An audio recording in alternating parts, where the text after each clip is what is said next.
Well, hello, everybody. Welcome to a late edition of the show with my wonderful guest, Dave Landau. Hello, David. How are you?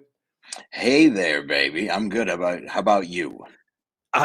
Dude, honestly, I was playing this out of my head because obviously I have massive insecurities. As we hooked up, I can hear you. Everything's great.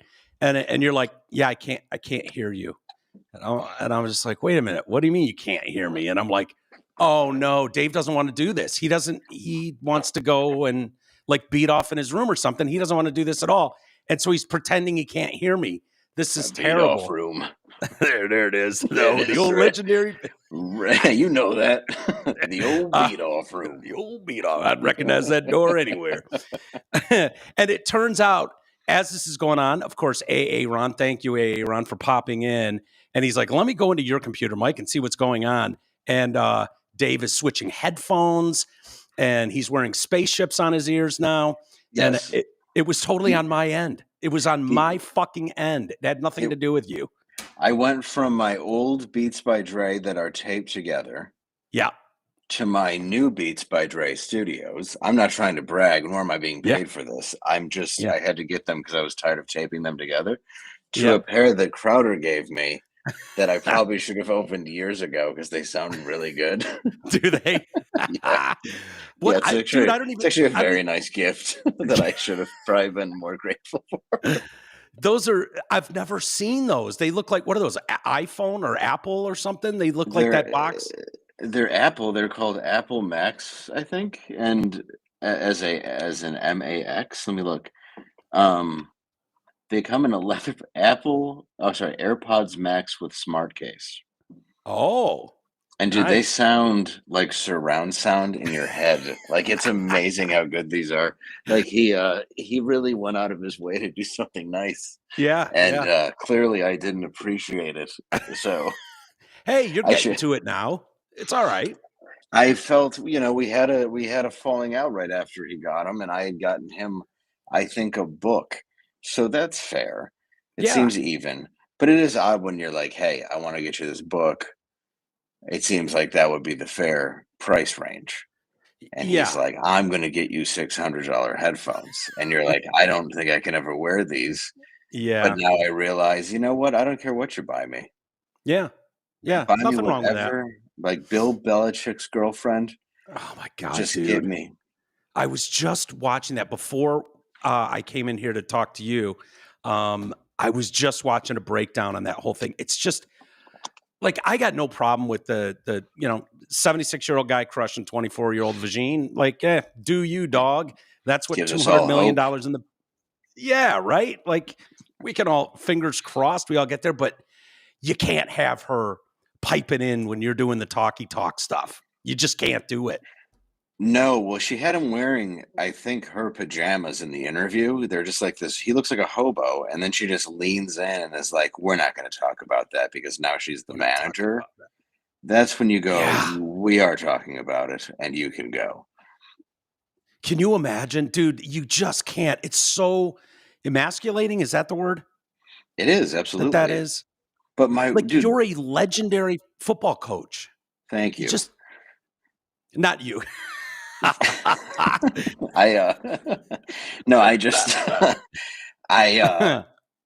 if like my wife or your girlfriend or something like leaned in during that, you'd be like, what the hell are you doing? Like from the sidelines like that, where you're not even being interviewed. I don't know why you would be with somebody that would cross that line. And you have to be so entitled as a 24-year-old to think that you're entitled to answer anything. It's like, this is arguably the best football coach of all time. Yeah. Dude, I had a girlfriend once and I was doing a remote at a bar and, in the early days of the show, and it was packed and she got fucking hammered and was acting the fool and kind of talking some shit here and there. And it was just like, shut the fuck up. No, you can't do that. You can't be, it's just like, you got to know your place. You got to know your line. Like, yeah, you can't be a mean girl when it comes to your job. Right. And especially leaning Yeah. in going, "We're not gonna talk about how we met." It's like, he's just gonna say a plane. Yeah. Yeah. That's where you It's met.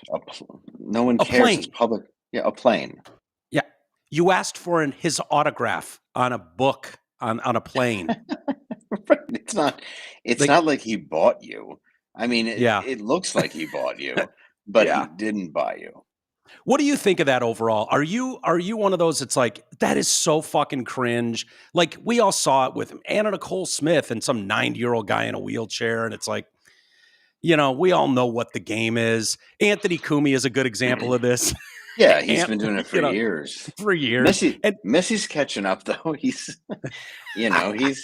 I talked to him the other day about that. He was just talking on the show where he made a joke about his like for youngers. I don't know. It's a thing that I think has always been common. There's yeah, always been a way where it's like, okay, well, this is a way for you to get money. This is a way for them to get sex. And it seems like even Steven, but somehow it's legal in that case. I personally don't.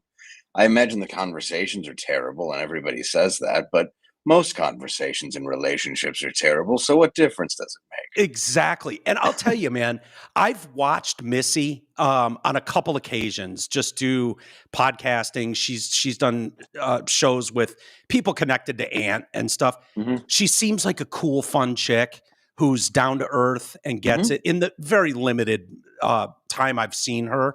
And it's like, yeah, I get She'd it. Like, never step in and tell Anthony what to do either. right. Right. Like, there's no doubt. Like, there's nothing this 76-year-old coach and this 24-year-old Instagram idiot have in common. Like, at least with Ann, it's like, yeah, attractive is attractive, but she seems cool and fun. This, like, no, we're not talking about how he met. Like, dude, nope. Well, and also the billionaire with Anna Nicole Smith. Again, he was a billionaire at that time Yeah. when, there weren't a lot of them. Mm-hmm. I mean, the guy knows what he's doing. And I think she Yeah. still didn't get much out of it. I know what she got, an early grave and obesity. So it's not like Yeah. she really won in that situation. Yeah. Dead So, kid. The whole thing went south. yeah, it went really bad for her. And she Yeah. was, she was kind of Marilyn Monroe looking. Yeah. Yeah. She had that Norma Jean look. She did. She did. Quite annoying, but yeah, I don't know. Yeah. I find it like at the end of I the mean, day, they were both on drugs, except the yeah. Kennedys didn't jam them into Anna Nicole Smith's mouth and leave her for dead. Yeah. Ah. Oh God, dude. Hey, the reason I wanted to have you on is, well, obvious, but this new book, Party of One, is fantastic. So I was just in Dallas doing your show. Thank you for not being there. I That was appreciate great. it. I really do feel bad. I'm sorry. Thank you for No, sitting in for me. I needed an actual DJ, and you're the best. no. I was talking about it. I literally, as they're like, and go, the intro music starts. I felt like I was going to faint. And a Really? rush. Yeah, and for the first 20 minutes because we did 2 episodes. For the first 20 minutes, I was just like, I'm going to die and then shit myself. And that's how people are going to remember me, is dying on Normal World and shitting because when you die, you shit yourself. Yeah. And it was like, that's how I'm going to go out. Holy fuck. And then it just went away and I was fine. Was it nerves, or you didn't take your insulin, or what happened? I have no idea. I didn't eat anything reckless. I didn't eat right before the show. I didn't drink anything. It literally, I'm having the greatest time talking to Angela, talking to Matt, talking to Quarter Black and Amy. And then it was like, okay, we're ready to go. And I'm like, awesome. This is going to be great. And then it was just like in Just an panic instant. attack? I don't know. I've never had that on You couldn't there. tell on the show. Good. I felt like the second show was better. I felt like totally normal. And the second half of the first show, I finally came around. But little heads up on Matt McClowry would have been good. Oh, you didn't know? I thought you knew Matt. No, I didn't know Matt. I did a little research. What a treat. What an Dude, absolute you got to have treat. him on your show. He's phenomenal. Oh, yeah. Dude, he's great. I went to dinner with him afterwards. Going to dinner with someone with Asperger's, it should be at the top of everybody's bucket list. Oh, it is, especially with him, considering he's like a weightlifting junkie and he Dude, eats like a chimp. I'm surprised he's not sitting there eating with his feet. he- I've dude. I've I've driven around the country with him, and I'm like, you are not allowed to eat in my car anymore. You are a savage beast. So Eric Fady has been on my show. He'll be on tomorrow for Eric Fady fans. Done my show. He's open. I think he's open for you a time or two. Yes. He's great. 100% on the spectrum. Diagnosed. I used to say it's probably Asperger's. It's something, but I know Eric. I didn't know Matt. And Matt, like you said, is big. He's a big fucking. He's like 6'3", 240, and big. Jacked. Dude, he's jacked. Like, he's real jacked, too, not Yeah. steroids jacked. Yeah, and you know, so Amy and I are sitting there, and I'm just like, he's like Big E, but he's ripped Big E, and dude, zero eye contact. It was perfect. It was so fun, and he was so funny. This is why you were nervous for the first 20 minutes. You just have a guy who looks like a serial killer staring at you not staring at you, staring at your shirt. He never looked at me once, but he couldn't have been kinder. And he was great at hosting. I was like, where did this come from? If I threw Eric in that seat, he would have been a fucking train wreck. But Matt was actually really good. I was like, this is hilarious. Mm-hmm. And then we went to dinner, and he was flustered. He's like, normal world usually pays for dinner, so I don't know who's paying for dinner. And I'm like, dude, I got it. I'll pay for dinner. Just get whatever you want. I would have reimbursed him. Of course you would have. But I was like, Matt, don't worry about it. And it is like, they're like, oh, would you like a salad? Would you like this? He's like, I'll have the meatloaf. And it was like, that's it. He doesn't want an appetizer. He doesn't want anything. And I'm like, this guy's way too big to just have the meatloaf at the ranch in Irving, Texas. Yes. And Amy is dainty as she is. She eats like 2 bites of her steak, and then she's done. And I'm like, and he eats it. I'm like, Matt, don't throw that away. I'm like, Matt, would you like? He's like, yep. Dude, he doesn't care. Doesn't give a fuck. Takes a fork, bang, stabs it, and ate it off the fucking fork like an absolute It was awesome. Oh, it was one of the best dinners I've ever had. Well, he was in front of you guys, so he actually had manners that day, yeah. as opposed to with me. I've known Matt. He's been he's really my best friend. I've known him for forever, and it's 20 years. And he's a guy who, when I met him, you could obviously tell he was on the spectrum. Not that you can't now. Yeah. But you can. Yeah. Oh, you bet you can. But but he can have conversation. Like, the remarkable advances he's made, because he's an extraordinarily intelligent guy and brilliant comic. I guess because he works with me so much and opens for me and writes with me, I always just assume people have met him. Yeah. So I just was like, oh, you and Mike would be great together, because he texted me right after saying how much he liked you. Yeah. And like he was awesome, dude. So he's so sweet. He knows of you from Drew and Mike. He knows of you from this, Yeah. So he hit me up and was like, dude, that guy's great at radio. I love talking to him, So I know you guys clicked, but I didn't realize you hadn't met. No, I hadn't met. And it was so great. And honest to God, like, I've hosted shows for years. I've seen legends do it, whether it's Drew or Anthony, I know how it's done well. And he was really competent, really good. He was strong. He carried conversations. He changed something, like all of it. But going to dinner was my favorite part. Fuck the show. We've done thousands of those. Going to dinner was just a treat. And I want to thank you for that. It's my pleasure. And I'm glad you went with him, because he always wants to eat. So if you're ever anytime after a show, he's like, we're getting food, right? I'm like, yeah, where do you want to go? We don't have to go to the ranch. That's his way of saying we should go to the ranch. Yeah. We don't have to go get steak, considering the only thing I eat is steak. Yeah. Well, he got a filet and meatloaf. So the meatloaf there is a different level of meatloaf. It's the same as the lamb chop. If you're anywhere near Dallas, go in there and get the lamb chop, and you won't understand how they make it. It is this big. Dude, it's this big. Yeah. There's not a dry part of it, which is rare for a lamb chop. Really?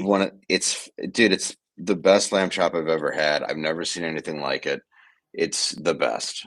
And the meatloaf is probably the best I've ever had in my life, too. Dude, the cornbread was like to die for. Dessert. It's It dessert. is a dessert. Yeah. It's the best, dude. Honestly, Yeah. I bring people to that place because I'm like, well, we could go somewhere, but I know it won't be as good. Yeah. And It's it's so good. Dude, I went there 2 nights in a row. I took Amy there the first night, but the day before the show, and then after the show, Matt and Amy and I went. And it was awesome. yeah, and it's Texas Steakhouse. You know, it's good, but it's not like insane steakhouse prices. I mean, it's not Yeah. cheap, but it's No. definitely not something that is obnoxious. Like it's well worth what you're paying. Oh, dude, the 3 of us got out of there for $200, That's what I mean. $220. Like, It's not much. yeah, it's not like outrageous what you're thinking 5-star, but the food is Food's spectacular. 5-star. Yeah, Yeah. for Yeah. sure. But the cool thing was I got held up at the airport and I had my flights. I was able to go through this book, Party of One by yours truly here, Dave Landau, on the flight. And I can't tell you how impressed I was with this book, Dave. Thank you. It's so good. And I was like, I'm trying to do some research and I'm like, oh, I wonder what people are saying about it. Because I wanted to make sure I knew where I could send people. So davelandau.com, you can go there and there's a tab at the top that just says Party of One. Click it, order the book, you'll love it. And I was like, oh, there's reviews here. And I started to read some reviews. I don't know if you've seen them, but Some of them, yeah. I liked this one from Diane. Mhm. He said, I heard the author talk about the book on a talk show. He was hilarious and interesting. Being a lifelong Metro Detroiter, he really piqued my interest, piqued with a Q. Unfortunately, the book is boring and annoying. His experiences are not entertaining at all. Thank you Diane for sounds reading like that one. yeah, that was the only one bad review. So I had to throw that in your face because that's more fun. What? I just wondered who Diane is because it's somebody who's got to know me. Hmm. I mean, I Have don't you know done? how, but how could you listen to me on a talk show and then hear me talk about my life and then go, I don't agree with these stories. Plus, I'm sorry that car accidents, arrests, and deaths. Dude, it's and honestly, the only reason I read that is because I thought the same thing. There's no way you could listen to Dave Landau either on a stage or in an interview and then be like blindsided by what's in the book. Like, I Yeah, couldn't see it coming, yeah, you know? I don't know if she, yeah, perhaps she didn't read the way that, I mean, I don't care if you like it or not. I mean, but I mean, it's not true. I do care because I wrote it for people and it took me 5 years to actually put out because I wrote it. It was about my life. It was almost like a fifth step and I put it together. Everybody who I had sent to loved it, but I had no idea if they were blowing smoke. And people were, I mean, like when Brad Garrett wrote the forward for it, he meant Yeah. it. Like all the stuff that I'd heard about it was, and then I gave it to a couple people that were in publishing offices. And Hmm. a lot of the people that read them were women, and they got right back to me and were like, "This is amazing. Hey, publish it on your own. You're going to get a bad deal." You know, like Yeah. Yeah. I really did have this insane amount of support, and now seeing the reactions through, like most of the responses saying how people connected their lives and how they put it together, I think that it's Yeah. pretty amazing. Well, there's a couple more that I read. One of them really grabbed me. Okay. And it said, this book is far more profound, heartfelt, authentic, and well written than it has any right to be. Yes, I And I was, like that. dude, I was like, yeah, I might as well have written that because that's kind of what it's like. Okay, I fucked around very much like you. I just didn't have the arrest record like you. I got away with way more, which probably wasn't to my benefit. But so it's like and I've read 1,000 of these. These are my favorite genre of book. Okay, The Heroin Diaries by Nikki Sixx, Right. The Dirt by Motley Crue, Carmine Yep. Appice's book, drummer for Vanilla Fudge, talking about starting from his early days and raping a girl in the fucking ocean in Jersey to Yeah. touring with Led Zeppelin and jamming fish and chicks. Like and they're debaucherous, but and it's like, I love that, especially when I was younger, you're reading all these wild stories and kind of imagining what that lifestyle would be like being able to get away with, shameful behavior, really. But there's not really a redemption in those. And yours is so different in that you kind of get that, but then it goes dark and you kind of see the pattern. Anybody who's got a family member dealing with addiction or has been through addiction will get so much out of this book. So much out of it. Thank you. And you know what? I do love the Heroin Diaries. I love those books. And there's certain things like John Wiederhorn, who helped a bit with the book on there. He is a rock author, and he did. Who's the lead singer of Ministry? L. Jorgensen, which is Yeah. absolutely batshit crazy. So when I was sending him these stories, to have him come back to me and be like, "Dude, this is nuts. Is this like this is crazy?" And I'm like, Yeah. "No, that's what happened." And the way that I wrote it was from my youth to when, how it ends. And Mhm. I wrote it in the sense of A, B, C, D, in the pattern. And what I liked how it came out and what I'm hearing from other people more or less than what I meant to do was you watch addiction go from like the innocent trial to the darkest part you can be in, or at least one of the darkest parts before changing your life. And that's Right. kind of what I wanted the reader to feel was there. Yeah, it's funny. There's lots of parts you laugh at. There's a lot of things that I think you can relate to, but it goes from comedy to pain. It does a Excuse great me. job of that. How, when did you start writing? You said 5 years ago. How did that process No. come about? Like, I've got a lot of great stories. I worked on a cool show. Like, I've Yeah. thought, like, I wouldn't even know where to begin. Like, I guess I just start writing. Like, where did that Yeah. process go for you? I've always been told you should write a book since high school. Yeah. And I was at Anthony's house, Kumia's house, actually, during the pandemic, and I was upstairs and I just was fidgety to write because I couldn't do much stand up or whatever. We were just doing the show. And I told a story on the show that day. He's like, "You got to write this down." So I went up and I wrote the first time we got drunk. And I continued writing, and I started sending some of the chapters off to actual authors, or to actual, writers to see if they liked them. And I got a few notes back of like, this isn't how this should go. This isn't how you should write. This isn't your voice. Write what's true to you. And I went through it. I had it structured mostly, not mostly, but John helped with the structuring, but really the jokes and the wording and to put it together and to finally get it together. McClary helped me with that as well.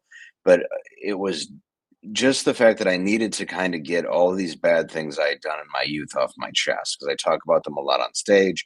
I deal with them in therapy, and I just wanted to get it out there and look at it on paper. So I probably there's probably 5 chapters I didn't release, but Mm. the ones that I put out there were important to me. It was the story that I could tell that was fun, and it was cathartic. And I wanted to put it out there to see how people related to it because I don't think there's going to be a time again where we live in a way that we did in the 90s. We live in a way that we did in the early 2000s. Some of the stuff that we were able to get away with was kind of nuts. And Yeah. even for the amount of times I was arrested, which, as you know, was 13, I should have been arrested 1,000. I mean, I don't think I ever didn't drink and drive. Yeah. So it Dude. was it was nuts. I mean, my behavior was insane, but there were reasons for it. And I had to look at that back too because I have to have closure with my parents. Yeah. Both. It's a tough one. Well, it's funny. I've like it's weird for people nowadays to even understand like the thought of drinking and driving in an Uber world, in a social media world. But I don't think people understand just how common that was in the 80s, 90s, and certainly before that. But when we were younger, and I'm a few years older than you, but definitely, dude, I mean, dude, there were times I can remember driving down the road. There was one in particular where it was like, my buddy's got his hand on the gas pedal and the stick shift, and I've got the brake and the steering wheel. Like so fucked up that it's like, okay, you handle that. It's a clutch. I'll handle the stick and the steering wheel. You handle the gas and the brake. Like crazy, not uncommon though. Well, yeah, but now I don't even think people would even know how to drive a stick, and your car drives True. itself, and then you have to. I mean, The laws too, man. When I got a DUI for the first time, which was the same day I got my driver's license. That is insane. Yeah, it's a high speed chase that leads into an accident, and I got a 6-month suspended license. So the way they looked at it compared to now is just it's very different. It was a Yeah. very different time. But I remember growing up, there was whoever was driving the car, if it was your uncle or whatever. My dad didn't drink really, so it's like if it was a relative or an uncle or my dad's friend or whoever, they always had a beer in a koozie. And I remember my neighbor driving us and all of our friends to the movies in Bonneville. Nobody's got a seatbelt. There's like 9 kids in the back seat. She's drinking a Bud Light. We're going down. She's got, a cigarette in her mouth, Yeah. 500 in the ashtray. And it was just not uncommon. Yeah. And even if you look at those videos, I mean, it wasn't that long ago where it was like mid 80s when people were putting in the drinking and driving laws, maybe late 80s. And you see the guy who's drinking, he's got his daughter on his lap. And he's like, you gonna tell me I can't just have a few beers on my way home from working all day, go and Yeah. pick up my kid and try to go home. But it was so common. And now we're living in a time that I think is overcorrected where you can't ride in the front seat now in Michigan until you're 14. Yeah. Yeah. Is it So you're 14 in Michigan? it just became 14, dude. Wow. I thought it was a size thing because I've got Marshall, or maybe that's about the car seat. It's the car seat. There's a car seat up until the age of like 12 now. And it's just not happening. It's not. There's no way. No, But no. yeah, they said because I would let my kid ride in the front seat now that he's 10 and he's taller. I mean, he's almost as tall as me. Yeah. But all of a sudden, it's a law that if you get pulled over and they're under I believe it's 14, and they're in the front seat, you can be ticketed. And it's like You there gotta be was kidding. when I was 14, I was friends with 16-year-olds, and there'd be 10 of us driving around smoking weed. Like, Yeah. the idea that we're gonna treat them like a baby and set Eh, them in the back seat is dude. it's an arrested like, I have arrested development because my mind is destroyed from drugs, but Yeah. I would rather have that arrested development than my parents buckling me in a car seat when I was 15. Dude, And you probably remember the days of someone's dad on the block having a pickup truck and 10 of you jump in the back bed my and uncle Randy, we would go to his car wash in the bed of the truck. Yes. yeah. Sorry, go ahead, but yeah. Yeah, no, that's where I was going. The Like, freeway, dude. You'd be on the freeway with me and a bunch of my cousins yeah, in the back of a truck. You didn't think twice about it. no. Can you imagine like I'm trying to think right now in my head what the reaction would be if you were driving down the road and you saw 2 kids in the back of a pickup truck going down the freeway. I Like assumed you'd they were call kidnapped. It was an Amber Alert. yeah. Like people would call the cops on you. Yes. Like you couldn't put your dog back there now. No. Like People. No. It's too. And I don't know if it's.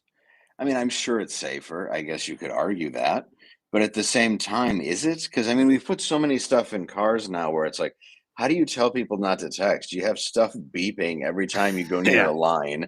Your car slows itself down, it breaks itself. Yeah. There's a button you can press to supposedly save the environment that actually hurts it, which Yeah. is why I bought a 98 Eldorado that has no safety to it whatsoever. And I enjoy driving it around. The only safety is the fact that it's made of steel, where everything else around me is made of plastic. Yeah, is there any negative to that? Because I know you're being totally honest right now. You drive a '98 Eldorado.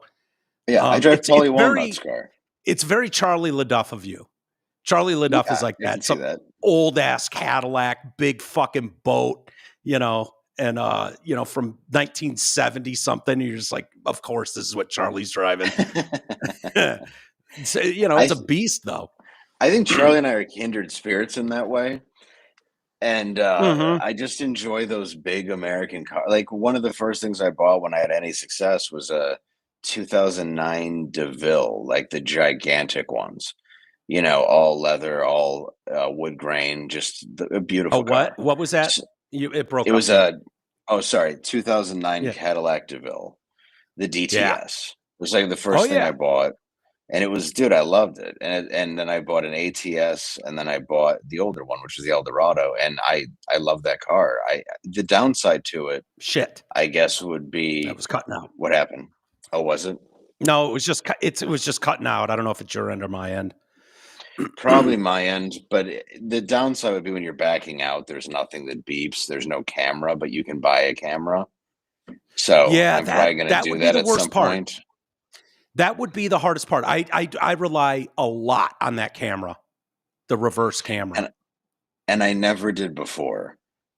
And the mirrors No. aren't very big, but other than that, it's perfect. But yes, the reverse camera is something I'm probably gonna have put in.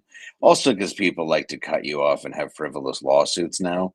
So I Yeah. think the whole idea of putting that all in is probably a good idea. Yeah. So when you were like one of the things I thought as I was reading this is the amount of details you remember. And I don't know, I'm assuming you've probably changed some names and stuff, but I was trying to Oh yeah. think. Oh yeah. Yeah, Was it hard to remember like details of a house party at 15? it was. I mean, not all of it. A lot of the stuff that I put in there is fairly catastrophic. But some of Yeah. the stuff Yeah. where I was blacked out or browned out, I did have to confirm with people. I had to look at it like the way you might look at a cold case when you black out drunk all the time or when you're on a crazy amount of drugs. So I had to go to people and be like, was this the correct amount? Was this what happened that night? Is this how you remember it? Yeah. And, the hardest one, there's a really, there's a tough chapter in there that people would get to, but I had to go and I wanted to interview my friend's sister or at least talk to her. It was very important to me because I didn't want to put it out without her blessing. So yeah, I did have to go to people and say like, "Do you remember this right? Is this?" And from what I've been able to piece together, that's Yeah. how everybody remembers these instances. And some of them ended in such a crazy way, like me getting thrown down a staircase by cops or whatever it might be. Yeah. There's things that sober you up and then they become trauma, so it just sticks in your head. As Officer Dan. yeah, that's who we called him. Yeah, Yeah. that's what I called him in the book to be nice, but Yeah. I would never ever say that his name was Officer Noda. But he yeah. Yeah. But yeah, Do you know anything about him these days? Like, because I got the feeling that he was not an older, jaded cop, that he was a younger cop and you're a punk kid. Um, he was the quintessential, like, had no sideburns, wore those Taco Bell shades, yeah. didn't have a lot of friends in high school cop, and the other cops hated him cop. He Yeah. was that guy. So, like, I remember one time my buddy Jimmy was going to his car and he just pulls up and he goes, you have a parking ticket in St. Clair Shores? And Jimmy's like, no. And he goes, you're under arrest. And he arrests him, drives him to St. Clair Shores, gets there, and they're look at him and they're like, "Oh god, that guy's such an ass." And then they just waived the ticket and drove him back to his car. Like Yeah. he was the kind of guy, he would just hand out MIPs. He loved doing it. Really? And yeah, there was him and another total dick on the force. And I remember the other total dick had pulled a gun on his wife and there was like this huge standoff and he ended up going to jail, which couldn't have made me happier. But like for the most part, cops were cops. And then when you got to Detroit, dude, cops didn't care at all, and it was wonderful to go party then. I mean, we used to throw parties at a place in the Detroit River we called Angel Park, and Mhm. it was at the end of Alter, which if people don't know is the dividing line between good neighborhoods and the worst neighborhood in America in the 90s. Yeah. And if you went up this road, you could pull into a park where there'd be like, homeless people fishing and stuff and crackheads, but you could throw these giant parties. And I remember cops would come in there with their lights on, we'd hide the kegs, and then they'd come up to us and be like, "So, are you guys gonna give us a beer or just act like pussies all night?" And then they'd sit there and tell us stories and tell us how to get away from the suburban cops, and Yeah. it was always it was such an interesting place to grow up, you know? I Yeah, think it I is. veered off way from your question, but it just triggers No, so no, no, many. no. No, totally. I only had one run in. Like when I was growing up, so I remember hearing stories from like buddies' dads, and they were like, "Yeah, our parents would give us 25 cents, and we'd take the bus down to Detroit for a Tigers game." See, like, Yeah. and when I was growing up, it was like you didn't fucking go there. You just didn't go to Detroit. This is post 60s riots, and as a kid growing up in the 80s and 90s, it was like you went there for a game, and then you got out of there. You didn't veer off the streets into the areas. And we would go down there for, I think it was trying to buy weed or something. And it was like, yeah, we know a guy at a house, and get into this sketch town. It's 4 idiots from the suburbs in a car. And we ended up And going you the go up and wrong. you do a special knock, Yeah. Well, or you hear no. a bird call. Yeah, exactly. Caw-caw, caw-caw. But no, we went, there's a lot of one-way streets in Detroit, and turned wrong way down a one-way, and cop comes the right way and looks in the car, and it was just like, oh my God, we're fucked. And they were so different from suburban cops. They were just like, what the fuck are you guys doing here? And it was like, oh, we Yes. got lost. And they're like, turn around and get the fuck out of here before you get in real trouble. Yeah. Yeah, most of Like, the time they were very much into that, where it was you don't understand the neighborhood that you're in. yeah. And it was odd. I think we had such an infatuation with it. I mean, I had such an infatuation with hood movies, film, and that kind of thing, that I always kind of felt like I understood what was going on, which may have been ignorant of me, but I mean, I don't think it ever. I I was robbed at times, or at least had guns, pointed in my head, put in my mouth, stuff like that, where Really? oh yeah, wrong place, wrong time. I mean, people would pull out guns too, just to be like, is this 10 real?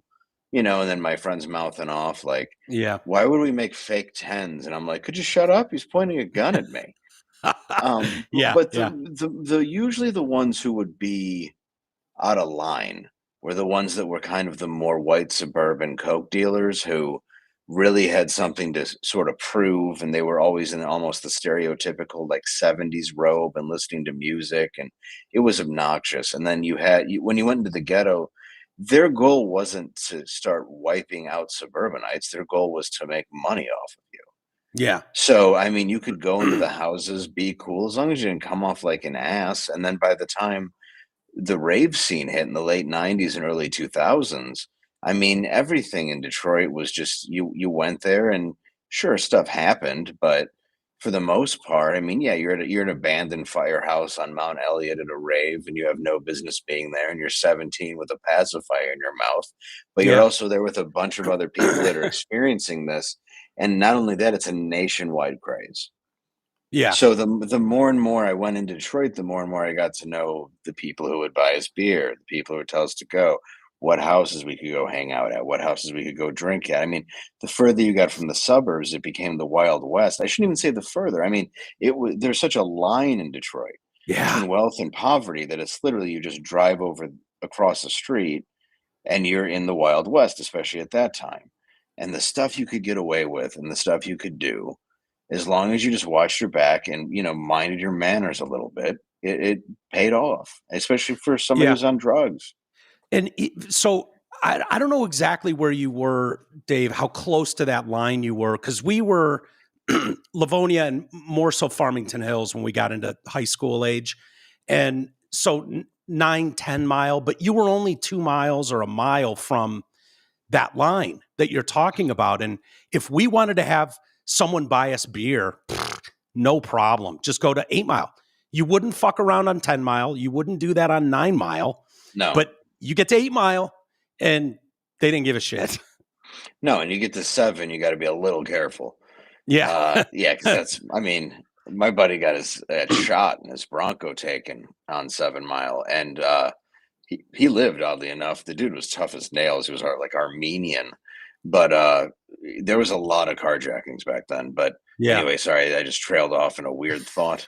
But no, I grew up, and people always look at Grosse Pointe as like hoity-toity, and they should. But I grew up in Grosse Pointe Woods, but my house was my driveway was Harper Woods, and we were off of 8 Mile and 94. So if I wanted to get dope, I pulled out of my driveway and I went literally 4 minutes down I-94, got off, was in a terrible neighborhood. I could get any drug that I wanted, pulled back, Yeah. 4 minutes back, and it was a total 10-minute trip.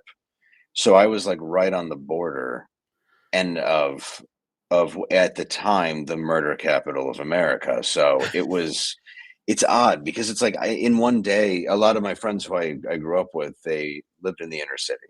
So a lot of the black kids who went to school that were my friends, uh, they were able to go to Grosse Pointe North because they had a sister or somebody living in the area. That's who they used. That's how they went. But I mean, in one day, man, I could be at somebody's house whose parents literally sold nickel bags and dime bags out of their house to make ends meet, to going back to a house that had 18 bedrooms and Ferraris in the garage. And you'd see it all in one day. And I knew both sides of people. And dude, I love them all for various reasons. I just grew up seeing every side of it. And I loved that about where I grew up. It was, I could see the worst poverty in America and how rich somebody could possibly be in a 10-minute drive.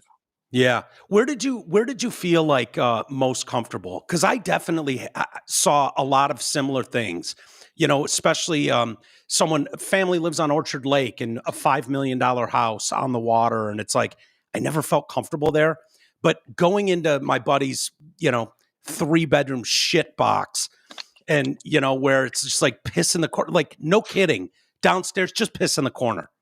And it was like, I always felt more comfortable there. Yes, yes. No, my friend's dad owned an apartment above it was like a music, what do you call it? Sound subwoofer store.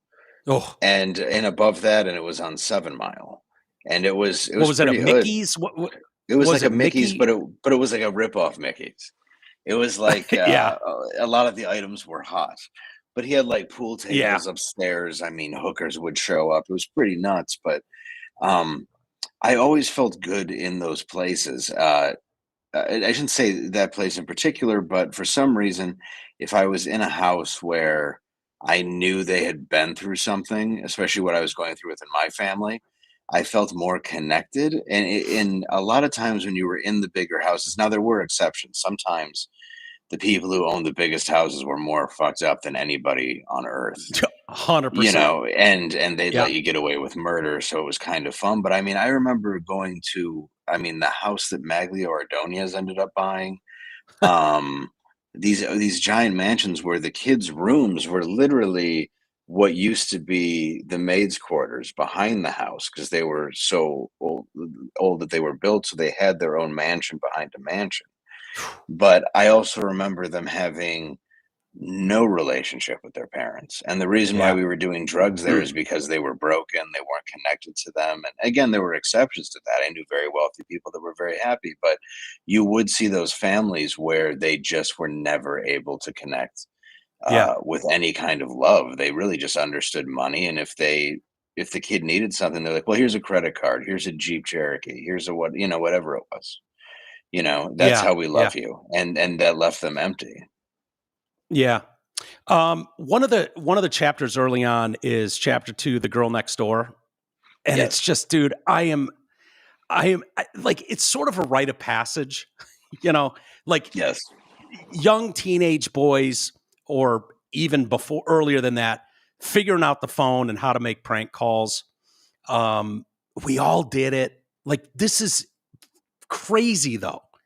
Like your guys is I was lucky enough that I grew up at that age, like pre-caller ID, Yes. you We know? had that And for a so minute until we didn't. but you guys get shit-faced and leave a message. Was it you and Jay in the Jay, yeah. book?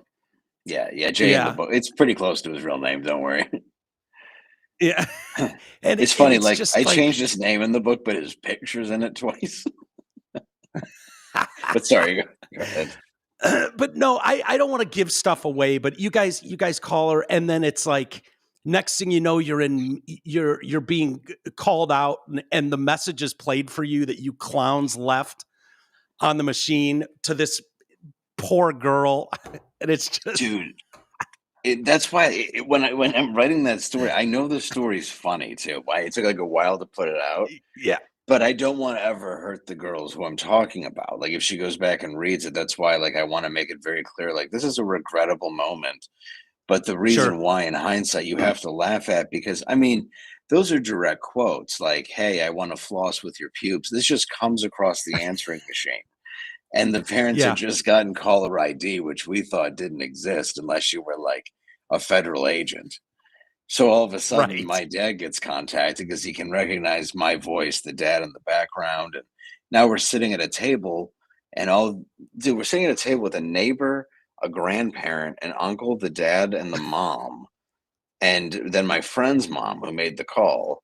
And there's just an answering machine in the middle of the table, and he hits play to the most inappropriate message you've ever heard in your life. It starts with like, I wanna come over when your parents are at church and like just like I wanna Yeah. floss with your pubes, I wanna shit on your tits and give you a chili dog, whatever, like all these things. Yeah. And we both were trying not to laugh, so we had to pretend like we were crying, which I've done that a few times Oh, and me just too. Yeah. yeah, you just have to because it's so uncomfortable.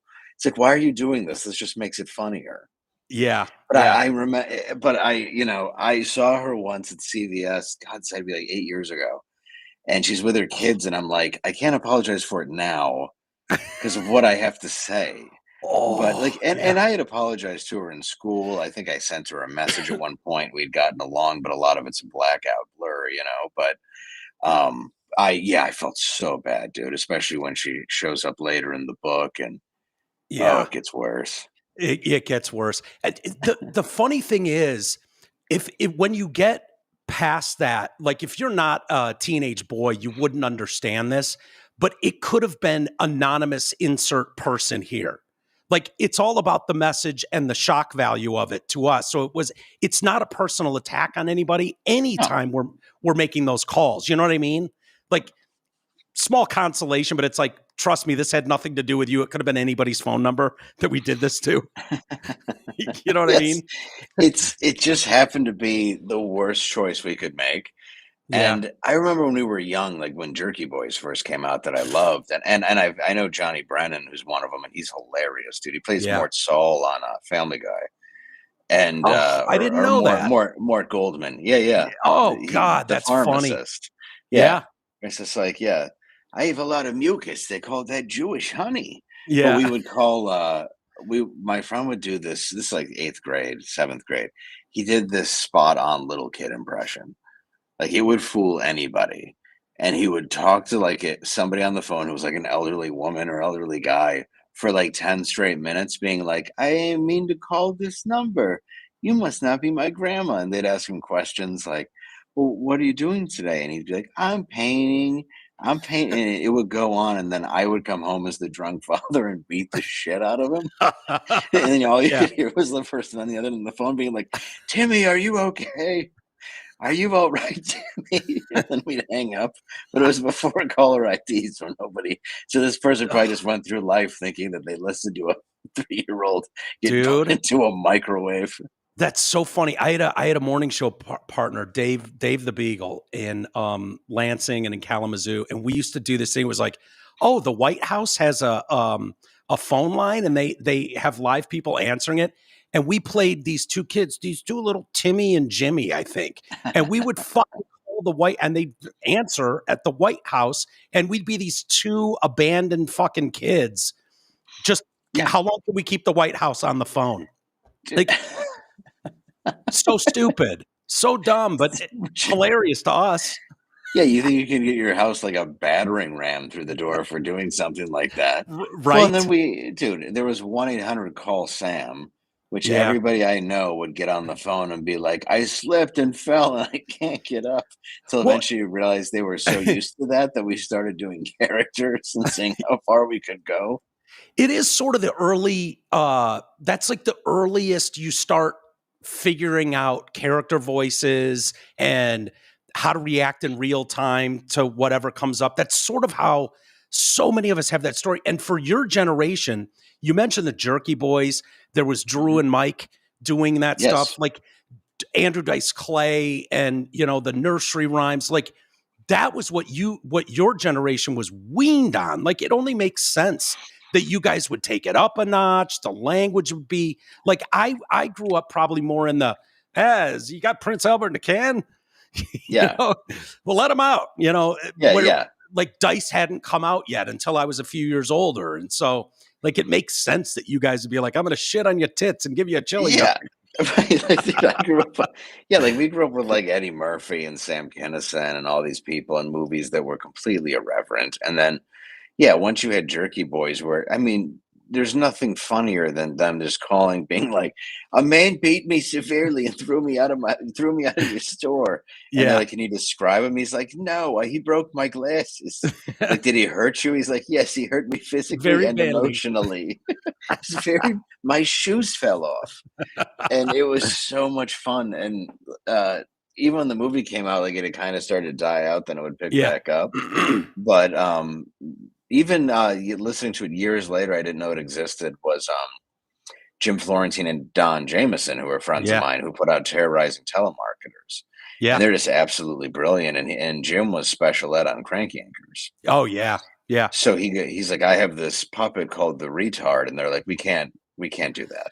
So they made him special ed, and it was just the you've Yeah. got mail, you've got mail, Yeah. you've got mail, I've got mail. Like I don't know, it was a rite of passage. There was an irreverence and fun to it, and honestly, it was harmless, Yeah. for the most part. But we did end up in that situation where it certainly didn't seem like these guys wanted to kill us, and I think to this Oh, day, her dad and brother probably still do. yeah. Yeah. It makes sense. But you look at this past weekend, the NFL draft and Shador Sanders, and people are losing their minds that a couple kids from Ole Miss got that phone number, called Shador Sanders, and pretended like they were the Eagle or the Saints and they were going to draft him and hung Right. up. People, the pearl clutching and like, oh my God, this is awful. It's like, oh, you have no idea how awful this could be. Do you know how creative that is? Yeah. Yeah, people were shocked. I'm like, it's pretty brilliant. I Yeah. mean, I don't think I mean, I don't think it's malicious necessarily. It's just funny. Yeah. Yeah. An entitled, fucking spoiled, shitless multi-millionaire. You interrupted his draft day for 3 minutes to have a little fun. Like, he'll live. He'll be I think okay. he'll be fine. Yeah. Have you ever heard Donut Shop Terrorism? Whatever you do, don't read Party of One. You won't like chapter 2. Like, if this is too much for you, like, but I feel like your son's going to do it. Marshall's going to do it when they figure out, like, that's how you first start fucking around and finding your voice.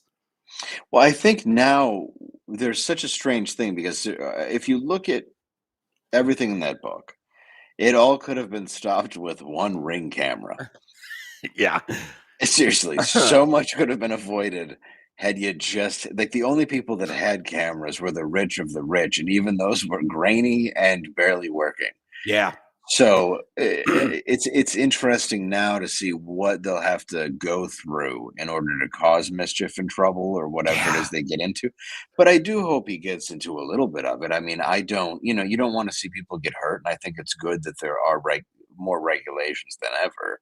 But I think part of growing up is, I guess, say stupid because I just said not to do it, but I mean actually getting hurt, having your heart broken, making stupid mistakes, being yelled at, having some bit of pain in your life. I think you need it, and I think it should be an appropriate amount. Not what a lot of us have gone through, but it's part of life, and I Yeah. think that's why I wanted to put that book out there because so many people have now reached out saying, when I have like a combat veteran who's had his legs blown off hitting me up for an autograph saying how much he loved my book and related to the emotion of certain parts of it.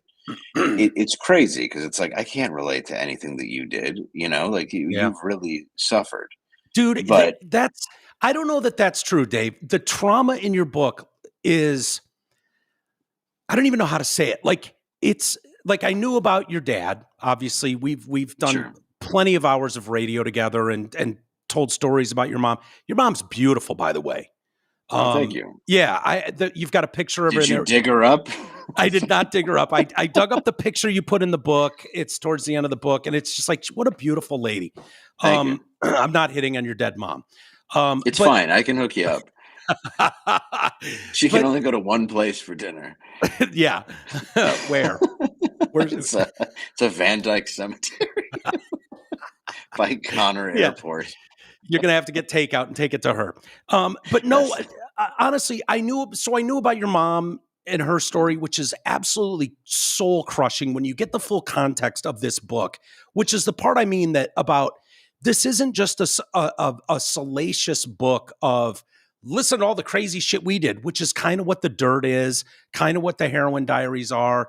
Not, but there's this paints a picture. Like I've known you for a bunch of years now, and I knew bits and pieces. This really brings the context of it, and it's your mom, your dad, your grandma, your babysitter Carol, friends, like stories like one of these stories in someone's lifetime is devastating. Mhm. Like, and every chapter is like, I didn't think it could get any fucking crazier or harder. Like, it's remarkable that you're still standing. I got to be honest with you. Like, Thank you. it's like seriously. Um, There's a thing to living in the chaos of what your life is, and that becomes sort of a dopamine hit, and a dopamine rush in and of itself is once you start getting used to something that seems normal, isn't normal, then life starts happening and it unfolds and you realize that it's not normal. I mean, it goes into adulthood. There's just so many deep-seated issues I want to work out, which I think sucks because we have such a finite time here on this earth. I mhm. don't want to spend this entire life evaluating myself and figuring out what I did wrong or why I did it wrong. I don't want to also spend my entire life trying to fix it, thinking that'll make me happy because I've been there before. And that's part of what this book was someone's murdering my dog. That's I should cool. it's just the other dog. Uh, Higgins is a Cavapoo that weighs 7 pounds, who's Mm, Scrappy Doo. real badass.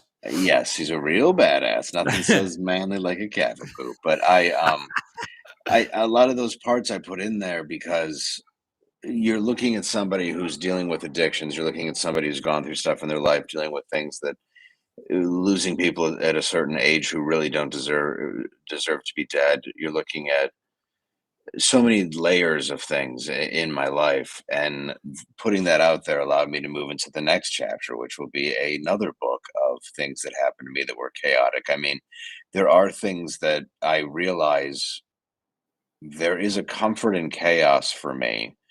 There's a very dangerous part to me where I know that the biggest danger in the world to me is myself. Mhm. And that's the beast that I'm always trying to keep at bay. Like a lot of it has to do with even what you see online or people are attacking you. Eventually, it just becomes so mundane and boring once you have to actually realize, like, yeah, but I'm worse to me than you are. Yeah. I've punished myself endlessly for so many of these choices, and if I didn't work this out as a beginning of a fifth step to do it for real and a beginning of changing my life, or at least trying to figure out why I'm the problem or why others are.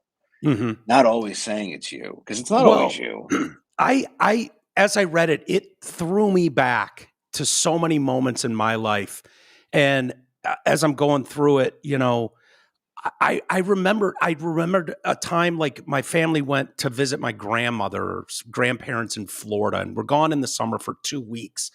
And I remembered after reading one of your chapters about the trauma of it. I remember pulling up in the driveway in some station wagon piece of shit.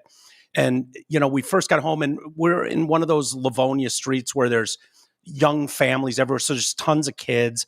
And Yeah. a friend, Steve, came running up and like as we're getting out of the car and was just like, hey, my mom died while you guys were gone. And, I'm Sorry. 12, 11, and she had cancer Mhm. and passed away while we were gone. And it was like, I was so sheltered and it was just like, what do you mean your mom died? Like, how, it's your mom.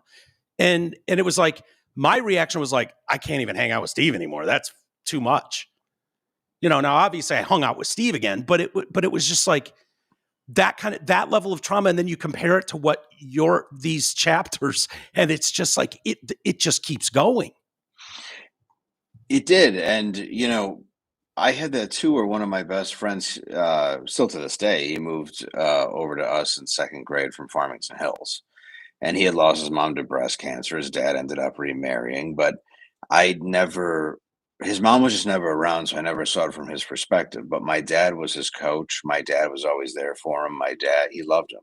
Yeah. And we shared a lot of the same things. So he lost his mom at a young age, and I didn't realize how a lot of this trauma was affecting him, even at that, because he had lost his mom so young, then now he was losing somebody else. And depending on the family, like my friend Jay, who lost his father at a young age, my Mhm. friend Levi, whose dad was in prison, you kind of, I don't know, there was a kinship I could find in a lot of people Yeah. who were able to empathize with it, because it wasn't that my dad was gone. He was an excellent father. It was he was at Harvard Hospital a lot of the times in Boston, where they had to move to, because that was where they could do the proper kind of brainstem surgery, and they were a specialty in that. And having him away was, uh, you lose your guidance, but you also lose your faith. You've been going to church every week since I had been going to church every week since I was a kid. You lose your identity. There's Your not really structure, what everything. all of it. So your dad is diagnosed when you're 14, am I right? He started getting massively bad headaches when he was 13, which was very strange because my dad was a tough guy. When you were At 4 13. Yeah. Yeah, he Yeah. was he was diagnosed with a brain tumor, which became brain cancer. It was a soft cell sarcoma. It was a result of Agent Orange in Vietnam. Yeah. My I don't wanna ruin the book for anybody, but it's like, yeah, it leads to a lot of different things. And there's been a lot of people that have called me now, which is very nice, about Agent Orange. I mean, because you have people that are out there in the fields that are like, "Hey, go wash the orange off the helicopters." This was a tree killer that was sprayed so you'd be able to see the Viet Cong. I've seen the So videos, yeah. it's nuts, and Yeah. it killed everybody involved, really, or at least later in life gave them Parkinson's. It's led to MS, cancer. There's so many parallels now. Yeah, it's like first responders at 9/11, you know? Very much so. They're Yeah. very much ignored. Dude, there's people who are just now, their great grandchildren, I guess, are getting paid for mustard gas from either World War II or Korea. Yeah. So, I don't think we'll ever see that, because they told my mom she filled out the paperwork wrong and they never gave her the assistance that she needed. Wow. So, my mom, who was already bipolar and very vulnerable, uh, she went into darker and darker places. And that became very difficult to watch, because bipolar is a manic behavior where somebody is, I mean, as high as you can possibly be, Mhm. and then as low as you can ever imagine. And I mean, she would go from throwing $10,000 birthday parties for herself, which she didn't have the money to do that, to locking herself in a house for 2 weeks, bombarded, refusing to answer the door. And she just refused to get the treatment because when she grew up around Detroit, she always wanted to be a nurse. So she volunteered at the age of 13 as a candy striper at a mental institution. Well, this is 1959, 1960. Yeah. So anybody with depression or thoughts of suicide, anything, they just get electric blasted and then locked into a room, and that's it. Like, there's no real love for this. There's Mm. no appreciation for mental health. So she lived her entire life in fear of admitting that she had any mental health problems, because back then it was just so demonized. Yeah, that would be a shock to the system to see what they do, how they treat people, and it's like, yeah, I'm not admitting to that because No, that would be terrifying. you have schizophrenia and your doctor's like, bite down on this, and then all of a Yeah. sudden you're just Yeah. being shocked to the point that you're being given so much lithium that your brain essentially doesn't work, and there's just nothing. You're a set of eyes that can be fed and shit its pants. Yeah, Like, there was right. no criminals, and the insane were almost looked at as the exact same thing. They Yeah. weren't hospitals, they were prisons. Yeah. Well, I'm wondering at that time at 14, that is I mean, dude, I remember, sitting down at my parents' house when they had to tell me my dad had cancer, and he's still here Sorry. today.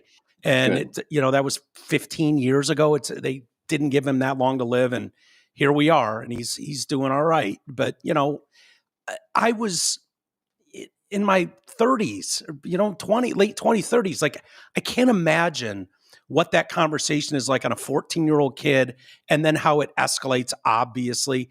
What path was Dave Landau on at 14 or 13 with a stable-ish mom and dad. Obviously you're sampling with fucking around and drinking and stuff, but I got to think this threw you into a different stratosphere with abuse and self-harm. It did. I mean, my mom had, and I defend her, but she had her abusive streak when my dad wasn't around growing up, and that was just part of her undiagnosed mental condition, and Mhm. that was its own thing. But that's something that I've learned to forgive, and I've learned about her past. But for me, I had an obsession with film. I had an obsession with comedy. I had been making films probably from the time I was about 5, right up until about the time I was 13. And the area we lived in, it became very, very popular to sort of that thug mentality Mhm. where like you wanted to do stuff that was dangerous, girls, drugs, all this stuff. And I love the independent film boom of that time, but I mean now it's me with the camera, my buddy Sean, a few other people, and it's like now we got older kids hanging out with my brother. My brother's calling me gay for fucking making movies. So like Yeah. I just give up my dreams at that point. Like cuz I think like I can't do this. It's stupid. Which is a terrible feeling when you're on this trajectory where you have something you love because Mhm. I didn't care what people thought about me. It was pretty crazy right up until that hard puberty hit. And then after that, I mean, I was so anxious, dude, from the way that I grew up and the things that Yeah. were going on that I needed to calm myself, which I'm smoking weed, which obviously isn't going to help with anxiety, but I didn't know. But then I would be taking Valium, that I stole. All of a sudden I'm taking Vicodin. I'm drinking like a fish. But all that stuff is making it so I can actually go out and socialize, or Yeah. I have a group of friends where I can take acid with all the time or whatever, and it's just a different playing field of existence.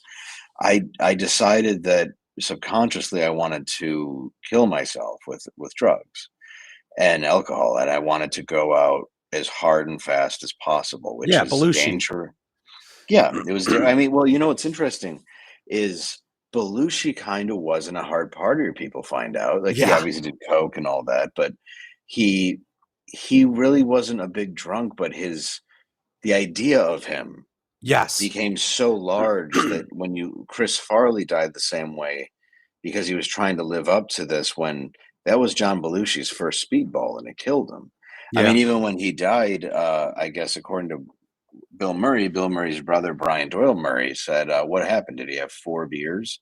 Because he was Yeah. known as a guy who couldn't have more than 4 beers. So you're built to think, and at that time, I thought Belushi was like that. That all these stars could do all these drugs and do, have all this fun, and Yeah. you know, it it starts being fun really quick, and then it stops being fun really quick too. And I was probably about once I was about 16 and I was having DTs and seeing people that weren't there and having to be hospitalized. And uh, when I came out, I didn't know how to socialize. So, not socialize, but I didn't know how to fit in because I wasn't going after the positive things in my life that I knew I could be successful at, even at a young age. I was too afraid of them. I was too afraid of achieving anything. I didn't want to achieve anything. I didn't think that life would matter anyway and I still have part of this in me where it's like things can only get so good before they go horrible. I Yeah. see and I fight that now every day because I just can't see something I'm afraid of happiness to a degree because of it. And I know that Yeah. might sound odd, but I Not to truly am me. afraid. Yeah, No. like No. yeah, I'm No. afraid to feel happy because it will eventually lead to sorrow, which is part of life. But if you're too happy, I don't want that serotonin drop anymore. Yeah. Well, I'm a firm believer. I used to make this joke on the show all the time. Like, my dad was such a piece of shit. He always paid the bills, always kept the lights on, always made sure I had new clothes. Like, if my dad would have just left me, let me get in, where the lights aren't there. I don't have we didn't pay the rent. Maybe I'd be Eminem. And but you didn't battle test me. And I wonder, you you can't help but probably shelter your kid just based on your past and try to bubble wrap them a little bit like, I can do my best to make sure. but Oh yeah. we probably don't have the brilliant comedic mind that you are. And I say Well, that in thank all you. sincerity, without all the shit that we don't have Eminem without all the shit he went through. No, and I think if you see there is such a difference in artists, and there's nothing wrong with that. But if you see Kid Rock, he's very open to the fact that he was brought up pretty wealthy. His dad owned a Mhm. car dealership. It was very stable, very balanced. He's kind of a character when he wants to be and when he doesn't want to be.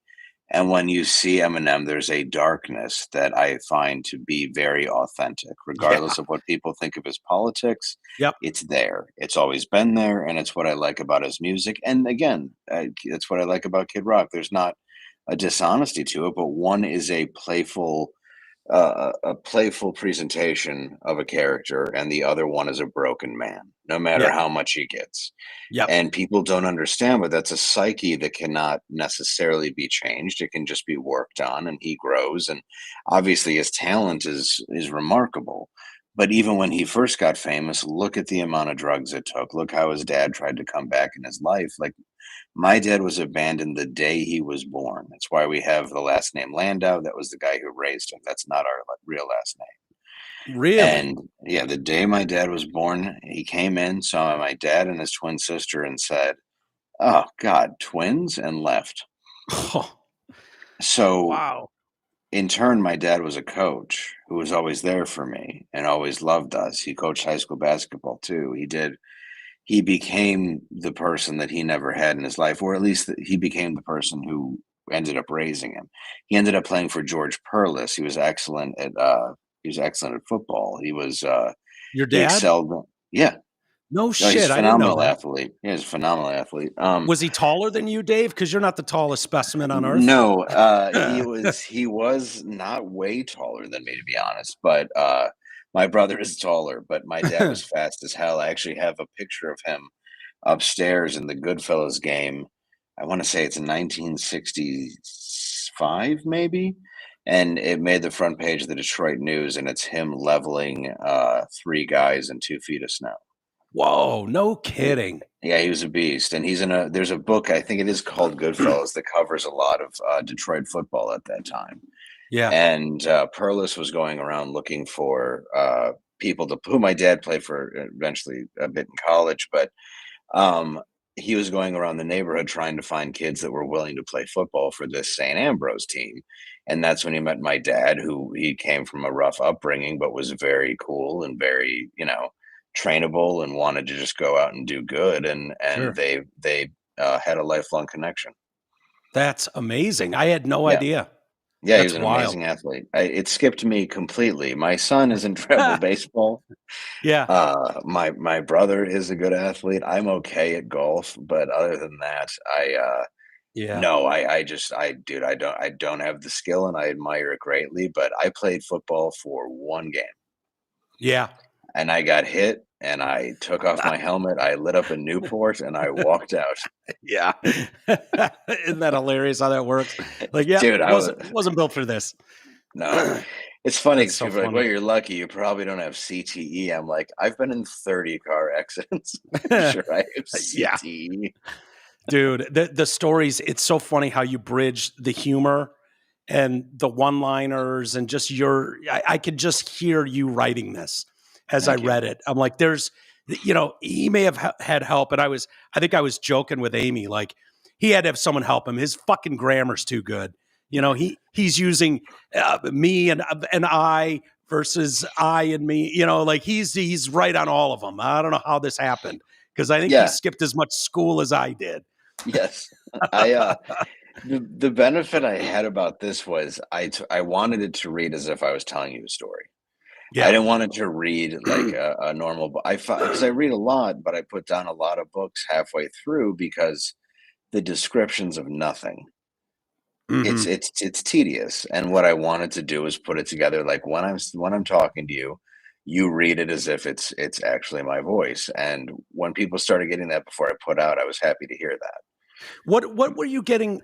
You said early on was it editors or stuff that were reading initial like stories that you submitted, and they were like, no, it's got to be in your voice. What was the writing style that you were doing that they were picking up on that? In the beginning, I had written like the first chapter, but I'm describing like, okay, we're playing Super Nintendo at this point, or Genesis, or whatever, and Michael Malice was actually somebody who read it and said, "Look, nobody cares about that.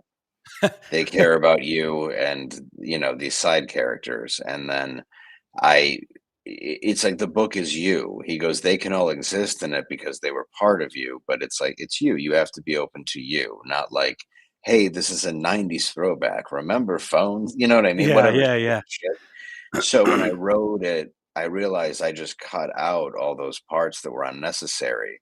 Like I don't have to explain to you why I had a beanbag chair in my basement. Yeah, You can figure it out just by me going, "He's passed out on the beanbag chair." It yeah, doesn't need to be, "This was a time when yeah. beanbag chairs were a lot more popular." You Ah, could get them at, just this yeah, yeah, so so I wrote it in my own voice, and then when I sent it to editors, or I wrote it how I would speak to you, they loved it. They were like, "This is perfect," 'cause it's you're telling a story. It just feels like a story and not a book, and yeah. that's what I wanted it to be. I wanted it to be a throat punch, and 3 or 4 of the stories that I left out were real throat punches, and I even changed one of them in there just a slight bit because it was, out of respect for somebody, but other than that, it's Yeah. all there. Well, there was one you allude to a story of feeding a cheeseburger to a Sasquatch, and you're like, "That's for another book." Maybe you'll tell me off the air. I'm like, I don't know why he left that there, and I wanna know what the fuck that means. I'm assuming you're high It's on acid or something? yeah, I think I just discussed this on something. When we were up at, we'll say a local weatherman's cottage, and he was very, very well off, and we were all taking acid all weekend. But the whole way up, we just kept saying, like, there's Sasquatches up in them woods. Like, there's no way we're not gonna see a squatch. And, we're just I mean, we were partying, like, dude, it's just acid, drugs, everything.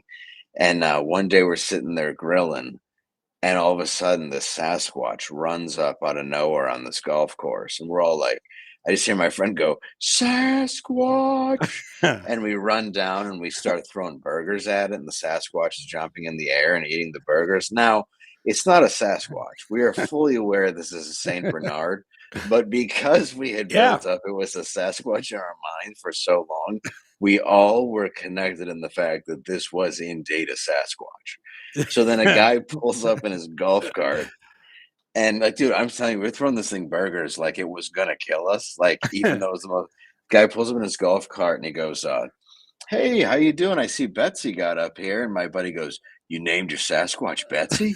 And the guy goes, "I'm sorry, what?"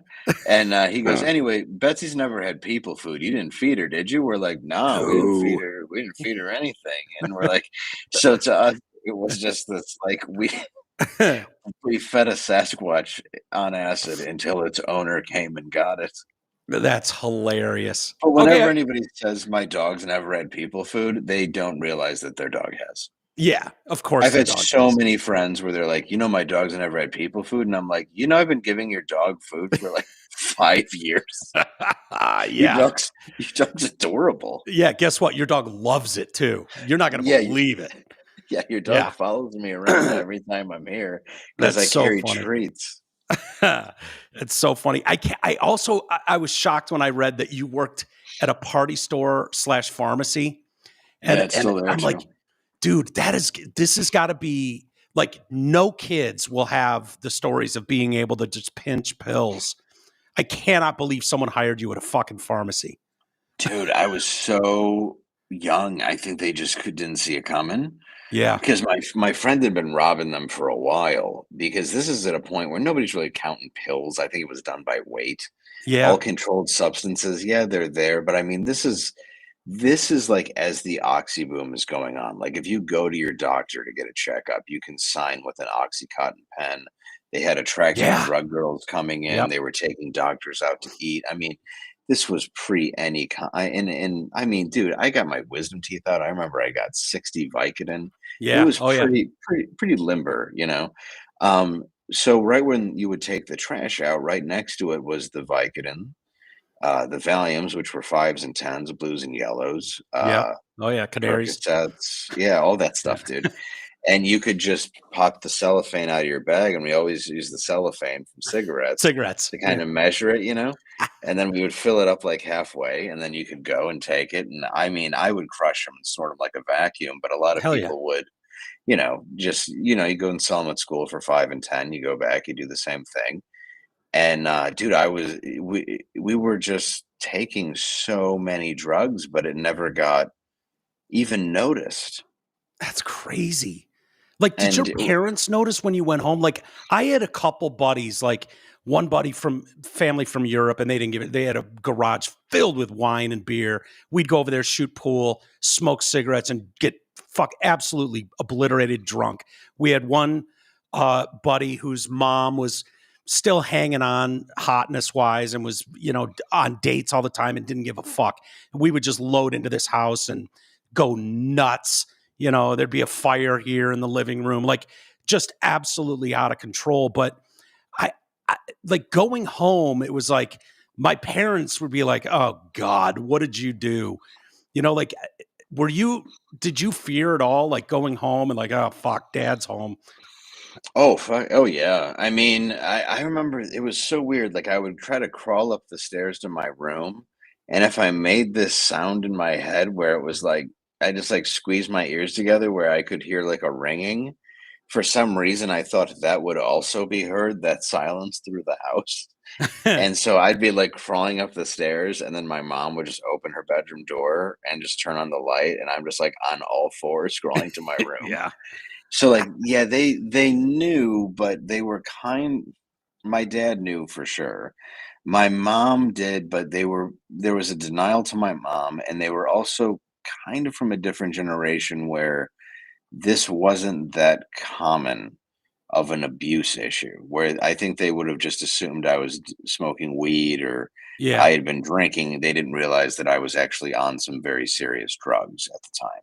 My Yeah. dad did figure out I was on mushrooms one night, and that was pretty crazy because Yeah. again, he was a combat medic in Vietnam, and so he would be in the field fighting and helping, and a lot of people would have LSD problems. A lot of people would freak out. They'd have, so he kind of knew how to see it.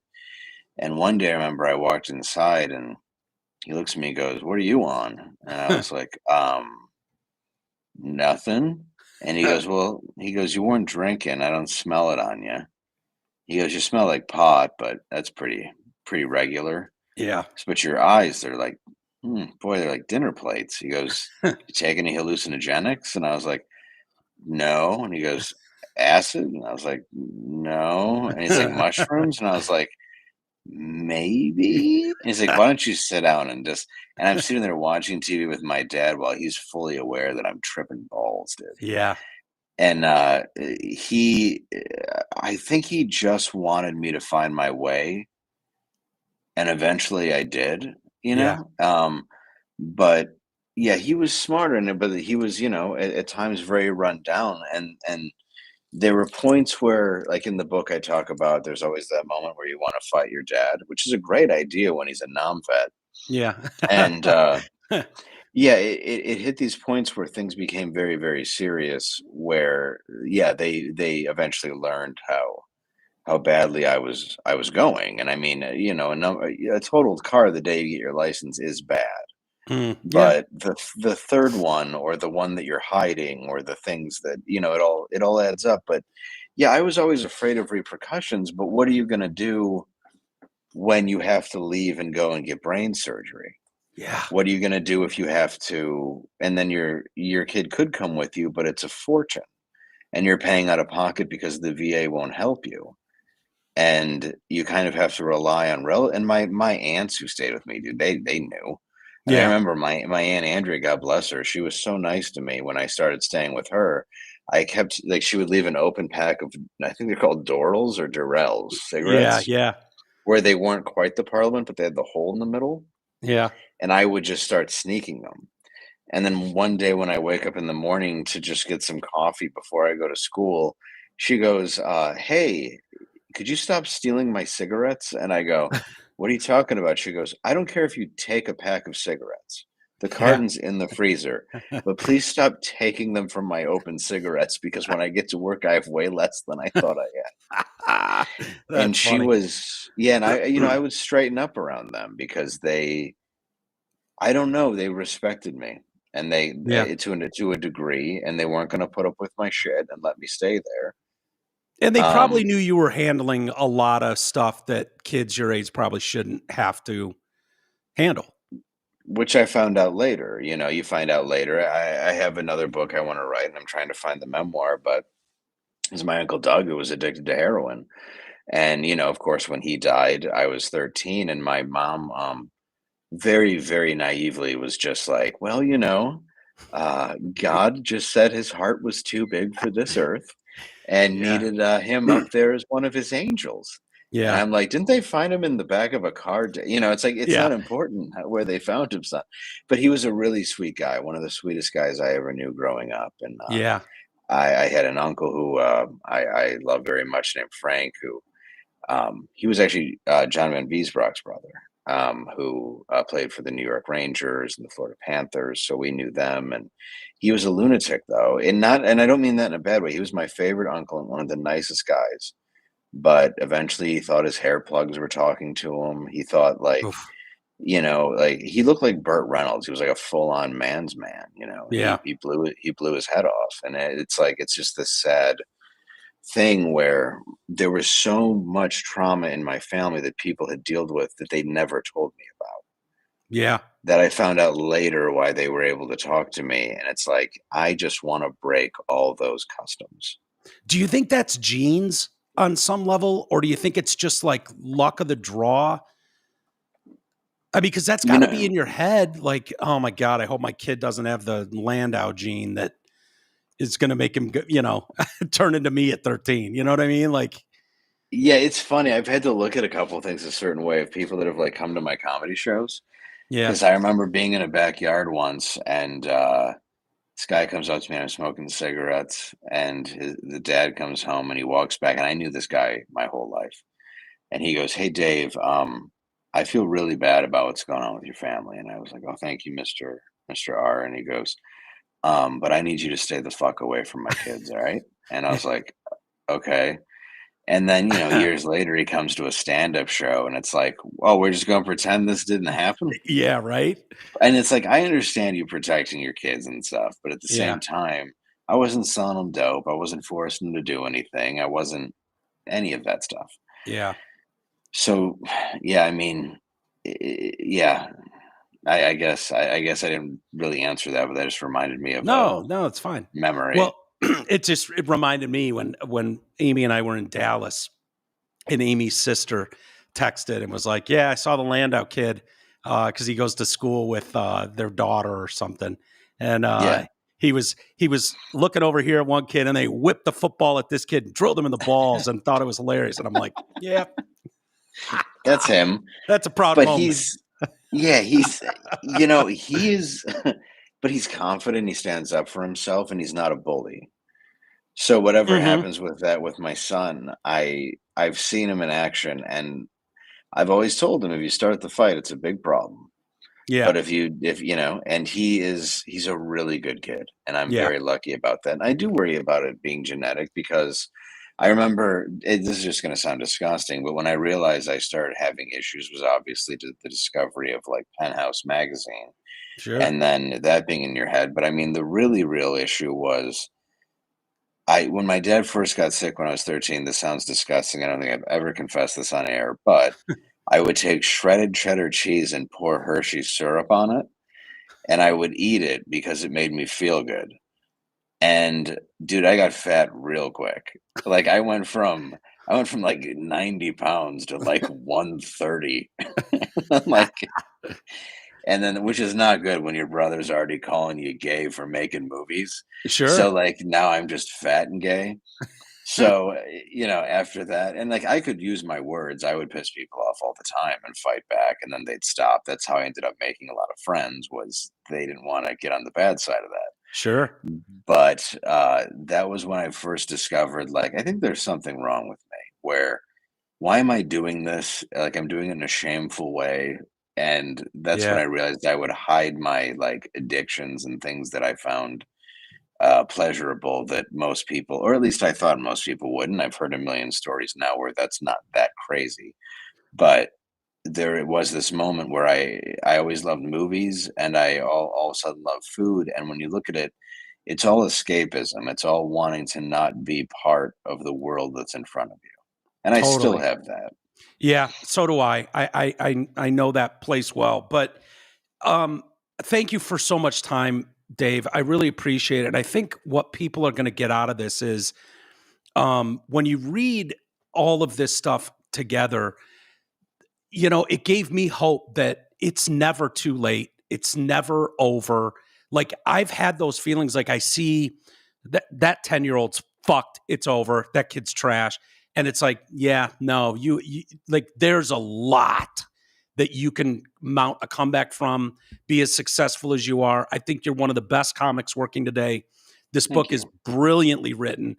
I I I love that I call you a friend, Dave. I love doing shit like this with you, doing Normal Likewise. World.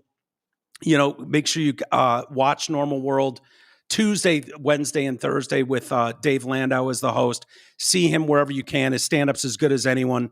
And davelandau.com, you'll see the tab at the top for Party of One. This book will absolutely crush. And I think it's an important read for a lot of people out there. It's inspiring. It's just an awesome read, man. It was so fun. I blew through it in 2 days, the whole thing, and I can't wait for the second one whenever that comes. And in the meantime, Thank you. we'll continue doing shows together and having fun, Dave. Yes, sir. Thank you, Mike, for always having me. And if people want, I guess if you're in the Detroit area, I'm just going to pimp it out.